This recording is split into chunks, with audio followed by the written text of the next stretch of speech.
Hello guys, welcome back to my channel. Don't forget to like, comment, share, and subscribe. Non-fungible tokens have quickly become an essential building block of the rapidly emerging Web3, offering a novel technique for tokenizing and commercializing digital assets. Interestingly, while NFTs were initially designed to exist as a permanent record on the blockchain, they have evolved dramatically to become more adaptable than ever. Thanks to the scaled-up version of NFTs known as the dynamic NFTs. Unless you are unfamiliar with the NFT space, you'll probably have stumbled across the term dynamic NFTs or DNFTs, which describes the next stage in the evolution of NFTs. Notably, the NFTs extend the possibilities beyond the limitation of the original static NFTs while also gaining access to some of their untapped potential. Of course, that's not all there is to know about the phenomena but living digital collectibles. This educational pitch will specifically highlight the key difference between static and dynamic entities, why the most recent update is required, and further examine some of the current and potential use cases for DNFTs. But before we get right into the discussion, let's look at NFTs and their underlying technology. To understand the NFTs, one must know about classic NFTs, what they mean, and how they work. Essentially, NFTs are cryptocurrency assets based on the blockchain with unique identification codes and metadata that distinguishes them from each other. In other words, this type of digital asset links ownership to a unique item, whether in physical or digital form.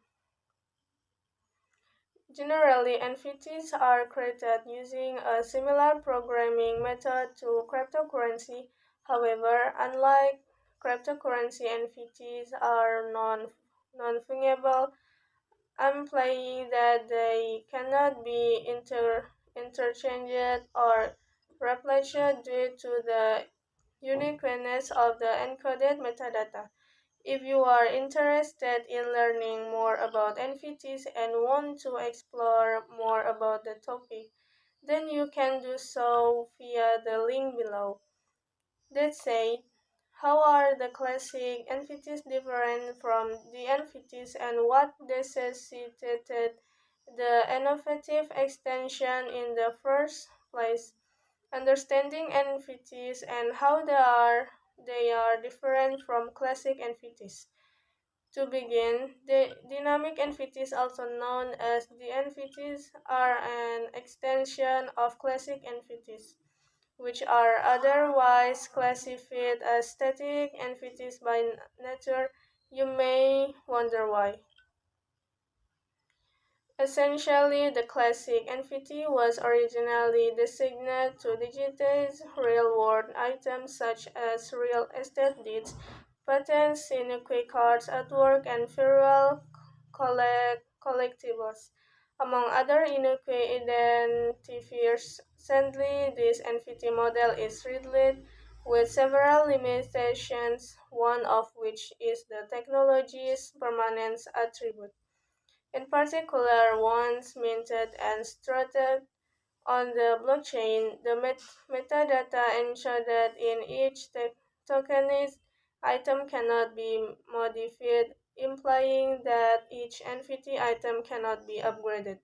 Rather, a new variant has to be created to accommodate future changes. This is also the reason why most exciting NFTs are created in batches or series to accommodate new updates or change made in the future.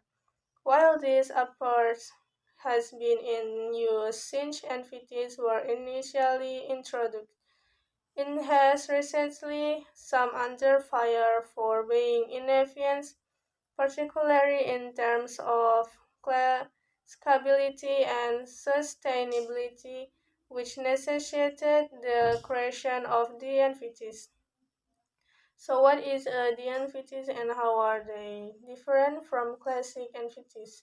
Unlike classic NFTs, was encoded metadata cannot be modified. DNFTs introduce the ability to alter or modify encoded metadata. To put it differently, the NFT's encoded metadata is programmed to respond to external conditions or possibly to become upgradable based on real-time events in the real world. So how do they work? The NFTs are designed with built-in smart contracts enabling them to receive secondary data from oracles, durably implementing change to the tokenized items metadata. Okay guys, maybe that's all from me. Thanks for watching and don't forget to like, comment, share, and subscribe.